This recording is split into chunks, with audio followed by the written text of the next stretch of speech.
ଆଉ ସବୁଠୁ ବଡ଼ ଚମତ୍କାର କଥା ଯେ ଏହି ତୋରଣରେ ଆପଣ ଅଧିକାଂଶ ଜୀବନ୍ତ ବସ୍ତୁର ବ୍ୟବହାର ଦେଖିବାକୁ ପାଇବେ। ନମସ୍କାର ଦର୍ଶକ ବନ୍ଧୁ, ଆପଣମାନେ ଦେଖୁଛନ୍ତି ଓଡ଼ିଶାର ଭୁବନେଶ୍ୱର ସହରରେ ଅବସ୍ଥିତ ରସୁଲଗଡ଼ର ଦୁର୍ଗାପୂଜା ମଣ୍ଡପର ତୋରଣ। ଏକ ନିଆରା ଢଙ୍ଗରେ ଏହି ମଣ୍ଡପଟିକୁ ପ୍ରସ୍ତୁତ କରାଯାଇଛି। ଆଜ୍ଞା ହଁ ଦର୍ଶକ ବନ୍ଧୁ, ମା ଜଗଜ୍ଜନନୀଙ୍କର ପଦାର୍ପଣ ପାଇଁ ଏହି ବର୍ଷ ସ୍ୱତନ୍ତ୍ର ଭାବରେ ବିନ୍ଧ୍ୟଗିରି ପର୍ବତର ରୂପ ଦିଆଯାଇଛି ତୋରଣଟିକୁ। ତୋରଣ ପାଖକୁ ଗଲେ ଆମେ ଦେଖିପାରିବା ଯେ ପର୍ବତର ପାଦ ଦେଶରେ ବିଲ ବା ଚାଷ ଜମିର ଦୃଶ୍ୟ, ଯେଉଁଥିରେ ଧାନ ଫସଲ ଲାଗିଛି ଏବଂ ବିଲରେ କିଛି ପଶୁମାନେ ଚରୁଛନ୍ତି।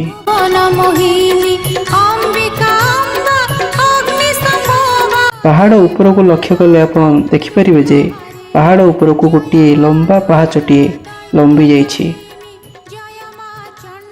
ପାହାଚ ଶୀର୍ଷରେ ଭଗବାନ ଦେବଦେବ ମହାଦେବଙ୍କର ସ୍ୱରୂପ ଅର୍ଥାତ୍ ଶିବଲିଙ୍ଗ ବିଦ୍ୟମାନ। ସେଠାକୁ ନାରୀମାନେ ପୂଜା କରିବାକୁ ଯାଇ ଫେରୁଥିବାର ଦୃଶ୍ୟ ମଧ୍ୟ ଦେଖିପାରିବେ। ଆହୁରି ପୁଣି କିଛି ଲୋକ ଜୀବିକା ପାଇଁ ପାହାଡ଼ ପାଦଦେଶରେ ଯାଉଛନ୍ତି ଏବଂ କିଛି ଲୋକ ମଧ୍ୟ ଶିକାର ଉଦ୍ଦେଶ୍ୟରେ ବୁଲୁଛନ୍ତି।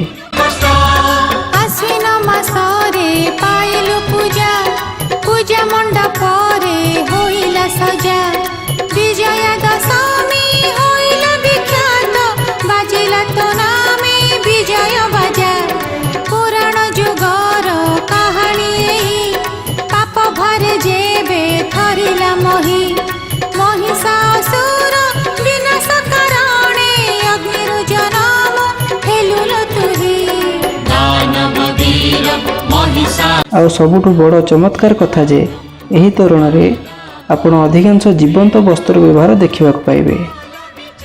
ସମସ୍ତ ବସ୍ତୁ ଜୀବନ୍ତ ଭଳି ଲାଗୁଥିବାର ଦେଖିବାକୁ ପାଇବେ।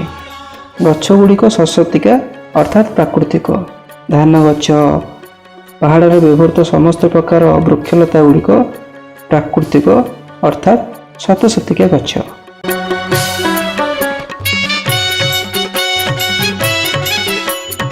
ମଣ୍ଡପ ଭିତରର ଅର୍ଥାତ୍ ପାହାଡ଼ ଭିତରର ଦୃଶ୍ୟ ମଧ୍ୟ ବହୁତ ମନୋରମ।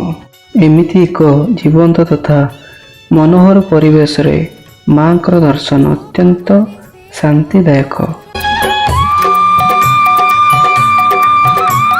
ତେଣୁ ଦର୍ଶକ ବନ୍ଧୁ, ଥରଟିଏ ଭୁବନେଶ୍ୱର ରସୁଲଗଡ଼ ଦୁର୍ଗାପୂଜା ମଣ୍ଡପକୁ ବୁଲି ଆସନ୍ତୁ। ଜୟ ଜଗନ୍ନାଥ, ଜୟ ମା ଦୁର୍ଗା।